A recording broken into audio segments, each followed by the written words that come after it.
Majestades, autoridades, antes de nada, no puedo dejar de mencionar al gran poeta chileno don Gonzalo Rojas, Premio Cervantes 2003, que nos acaba de dejar. Hago extensiva también este recuerdo para todos los premios Cervantes que se nos han ido. Sospecho que no soy la primera en decir que nunca, durante la larga travesía de mi vida, salpicada por cierto de abundantes tempestades, imaginé que llegara a conocer un día como este. Y junto a la inmensa alegría que me invade, debo confesarles que preferiría escribir 3 novelas seguidas y 25 cuentos sin respiro a tener que pronunciar un discurso, por modesto que éste sea.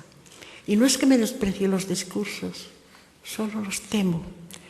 Mi incapacidad para ellos quedará manifiesta enseguida y, por tanto, me permito apelar a su benevolencia. Pero antes deseo hacerles partícipes de mi agradecimiento. Este premio lo considero como el reconocimiento, ya que no un mérito, al menos a la voluntad y amor que me ha llevado a entregar toda mi vida a esta dedicación. Así que esta anciana, que no sabe escribir discursos, solo desea hacerles partícipes de su emoción, de su alegría y de su felicidad. ¿Por qué tenemos tanto miedo a esta palabra?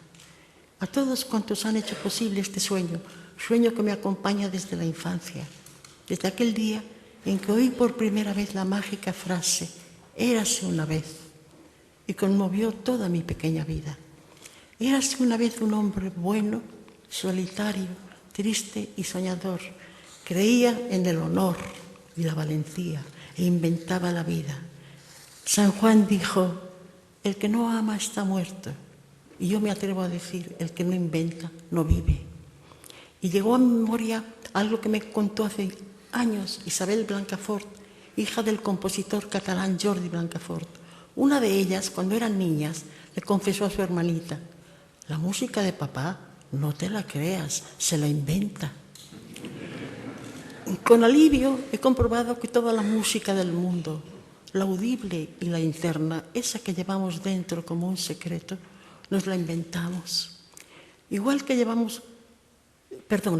aquel soñador convertía en gigantes las aspas de un molino, igual que convertía en la delicada Dulcinea a una cerril Aldonza.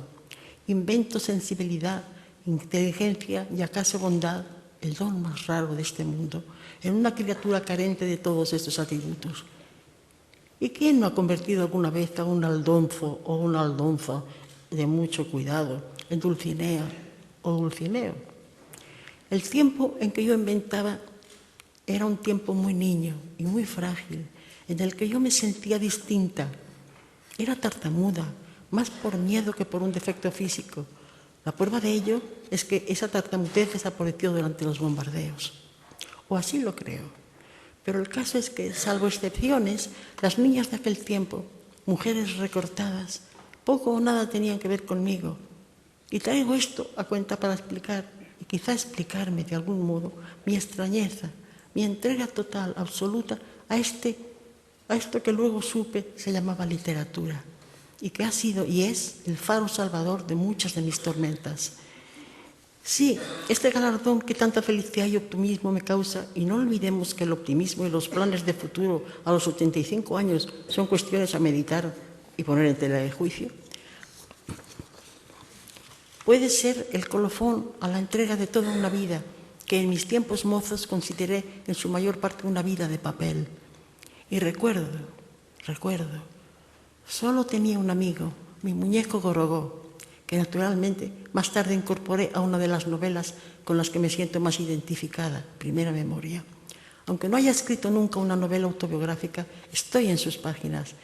Todo eran inventos, hasta que supe que en la literatura, en grande, como en la vida, se entra con dolor y lágrimas. Gorogó lo sabía, lo sabe, y no me ha abandonado desde el día en que mi padre, teniendo yo 5 años, me lo trajo de Londres, donde le llaman algo así como galgo. Mi padre sabía que a mí no me gustaban las muñecas ni los juegos de las niñas de aquel tiempo. Mujeres recortadas, imitar a mamá, a las amigas de mamá, era todos sus proyectos. Gorogó, como entonces, sigue conmigo. Ahora mismo lo llevo en todos mis viajes y le sigo contando que no puedo contar a nadie. Hoy me espera también en el hotel. Y sigo haciéndole partícipe, por ejemplo, del miedo que siento por tener que pronunciar estas palabras y sobre todo ante quienes debo hacerlo. Gorgó, estás aquí, mi mejor invento. Estás a mi lado, viejo amigo. En este día inolvidable, con tu ojo derecho ya nublado, como el mío, aunque ya no luzcas aquellos cabellos negros hirsutos de limpiachimeneas dickensiano, aunque falten los botones de tu frac azul. ¿Cómo nos parecemos, Gorgó? ¿Te acuerdas de aquel día que hoy me devuelves con toda la añoranza y el encanto, desencanto, que compone una vida tan larga? Y recuerdas la timidez, el asombro y la audacia de mis casi 20 años, cuando por primera vez me asomé al mundo editorial del que lo ignoraba todo. La osadía que impulsa a los adolescentes y a los ignorantes y a los fabricantes de inventos y de sueños, ¿acaso no son a veces una misma cosa? Todo esto me empujó a llevar mi primera novela, escrito años antes, a los 17, a probar fortuna en una de las más prestigiosas editoriales. Pero mi mayor osadía era no solo llevar una novela casi adolescente a una importante editorial, sino que encima la llevaba escrita a mano, en un cuaderno escolar, cuadriculado, con las tapas de hule negro. Si alguien de mi edad me está escuchando, sabrá de qué tipo de libretas hablo. Eran las libretas de la posguerra. Yo iba a destino, la editorial, cada día con mi libretita bajo el brazo, 19 años y calcetines, que entonces estaban de moda a esa edad, y mi aspecto aún más aniñado de lo normal. Un empleado que se había fijado en mí debía de resultar patética. Se conmovió con mis pretensiones y mi libreta y me consiguió una entrevista con el director. Se trataba del novelista Ignacio Agustí, que acababa de tener un enorme éxito con su novela Mariona Rebull. Cuando vio mi cuadernito lleno de letras e inventos, tuvo la delicadeza de no manifestar ni burla ni extrañeza. Debo agradecérselo, era un verdadero señor. Con infinita paciencia me explicó que debía pasarlo a máquina y que ellos lo leerían y que ya me dirían algo. Aún hoy me sonrojo recordándolo. Era la criatura más ignorante y despistada de todo el mundo. Nadie de mi entorno, ni familiares, ni amistades, conocidos o saludados, como diría Josep Pla, habría tenido nada que ver con el mundo editorial. Eran lectores, eso sí, pero de la confección de un libro lo ignoraban todo. Afortunadamente, la lectura de los libros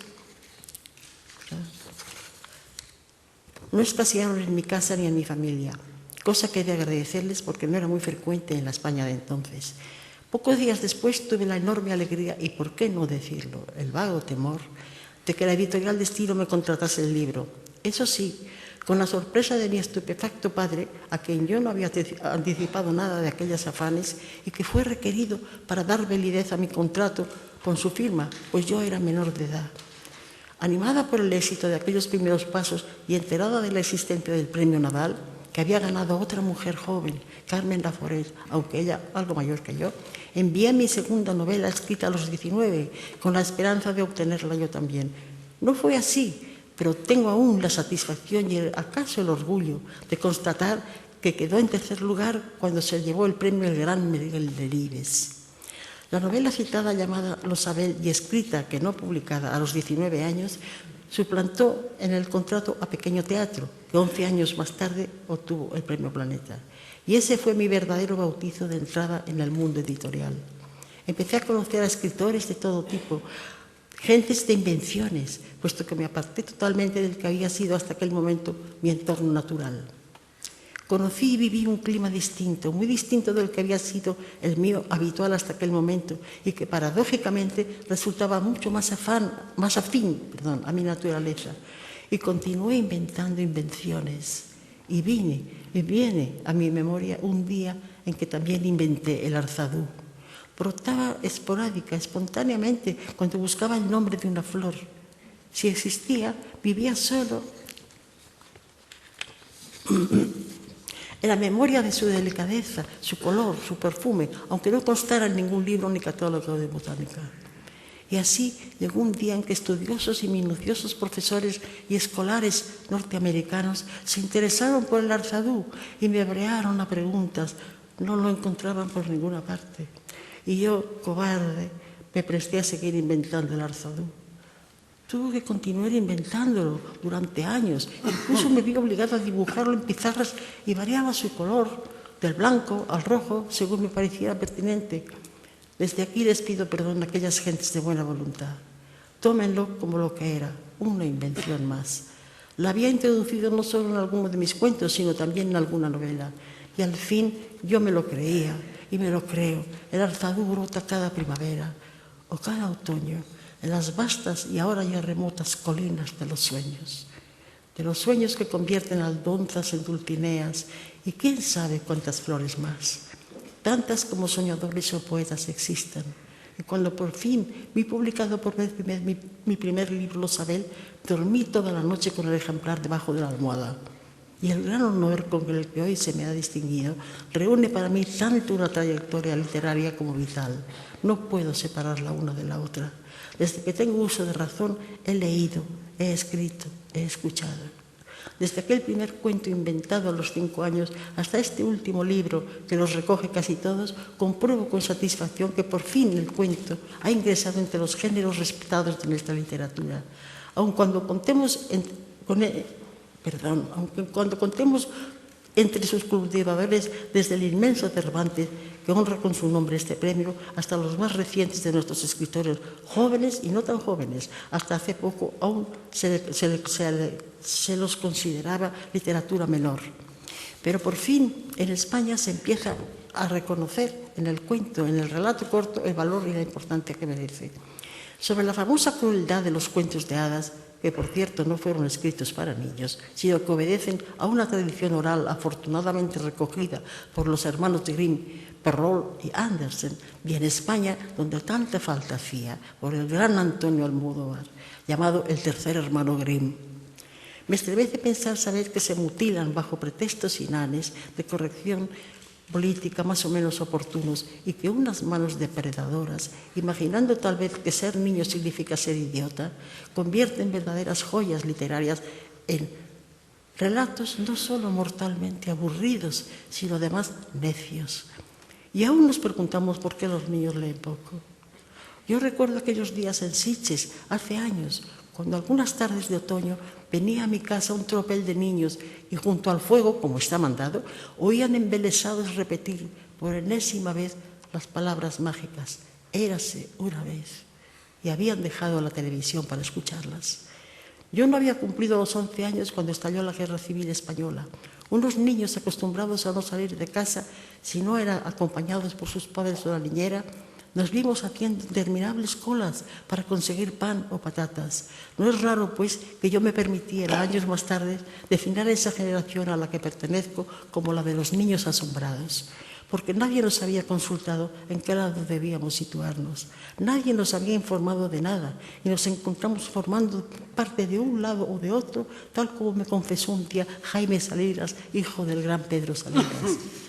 Yo ahora solo puedo recordar que el mundo se había vuelto del revés, que por primera vez vi la muerte cara a cara, en toda su devastadora magnitud, no condensada como hasta entonces en unas palabras, el abuelito se ha ido y no volverá, sino a través de la visión en un descampado de un hombre asesinado.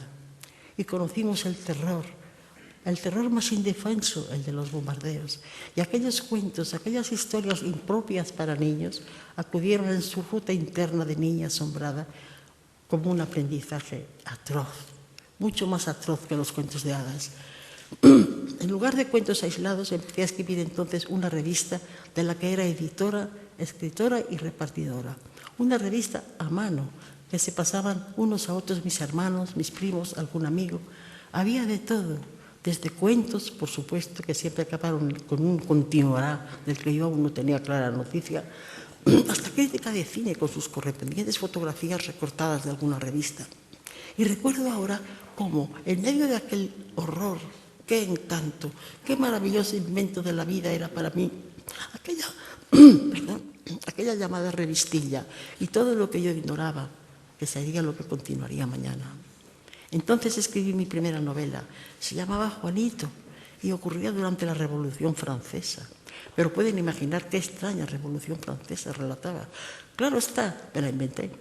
Pero algo tienen los inventos sueños, porque cuando durante la noche Toda la casa dormida, acudía al huerto de mis hermanos José Antonio y José Luis, y ayudada por una linternilla de pilas, se la leía, protestaban cuando yo decía, continuará, y eso quería decir hasta la noche siguiente.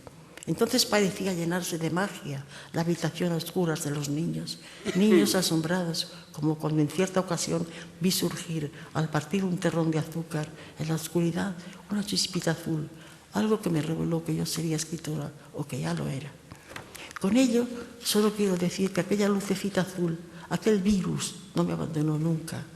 Cuando Alicia por fin atravesó el cristal del espejo y se encontró no solo con su mundo de maravillas, sino consigo misma, no tuvo necesidad de consultar ningún folleto explicativo. Se lo inventó, como la música de papá. Ahora, tras estas desilvanadas palabras, ojalá haya logrado transmitirles algo de mi alegría, mi gratitud por la distinción que aquí me trae. Y me permito hacerles un ruego. Si en algún momento tropiezan con una historia o con alguna de las criaturas que pueblan mis libros, por favor, créanselas porque me las he inventado. Muchas gracias.